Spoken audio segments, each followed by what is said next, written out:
శ్రీవారి దర్శనం కోసం లక్షలాది మంది భక్తులు ఎంతో ఆశగా ఎదురుచూస్తుంటారు. ముఖ్యంగా శ్రీవాణి ట్రస్ట్ ద్వారా లభించే ప్రత్యేక దర్శన టికెట్లకు భారీ డిమాండ్ ఉంటుంది. అయితే ఇప్పుడు ఈ టికెట్ల బుకింగ్ వ్యవస్థలో భారీ అవకతవకలు జరుగుతున్నాయన్న ఆరోపణలు తీవ్ర ఆందోళన కలిగిస్తున్నాయి.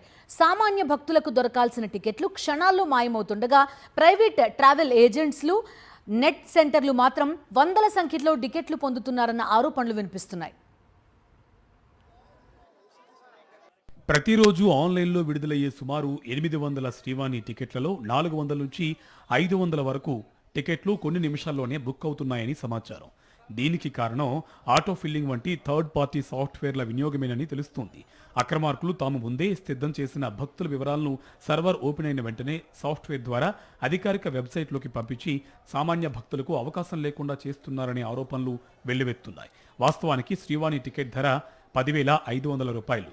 అక్రమార్కులు ఒక్కో టికెట్పై 3,000 వరకు అదనంగా వసూలు చేస్తూ 13,500 వరకు తీసుకుని బ్లాక్ మార్కెట్లో విక్రయిస్తున్నారని సమాచారం.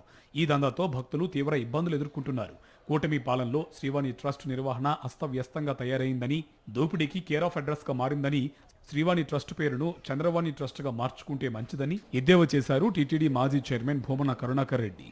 చంద్రబాబు గారు శ్రీవాణి పేరు మార్చి చంద్రవాణిగా మార్చుకోండి, శ్రీవాణిలో జరుగుతున్నటువంటి దోపిడీని అరికడతామని చెప్పి ఇదే బిఆర్ నాయుడు మరో 1000 అదనపు టికెట్లను కేటాయించినాడు శ్రీవాణి నిధులను సమీకరించడానికి.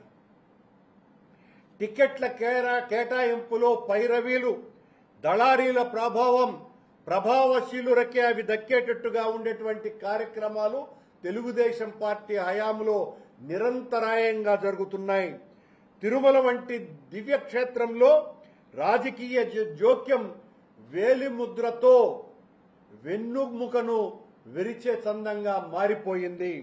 ఆధ్యాత్మిక దృష్టి కన్నా రాజకీయ ప్రయోజనాలకే ప్రాధాన్యత పెరగటం వలన టీటీడీ శ్రీవాణి టికెట్ల విషయంలో పారదర్శకత పూర్తిగా కనుమరుగైపోయింది. టీటీడీ పాలక మండలి అధికారులు టికెట్ వ్యవస్థను పారదర్శకంగా నిర్వహించడంలో పూర్తిగా విఫలమయ్యారని భక్తులు ఆరోపిస్తున్నారు. భక్తుల విశ్వాసాన్ని కాపాడాల్సిన వ్యవస్థే ఇప్పుడు మోసగాళ్లకు అవకాశమిస్తోందని ఆధ్యాత్మికవాదులు అభిప్రాయపడుతున్నారు.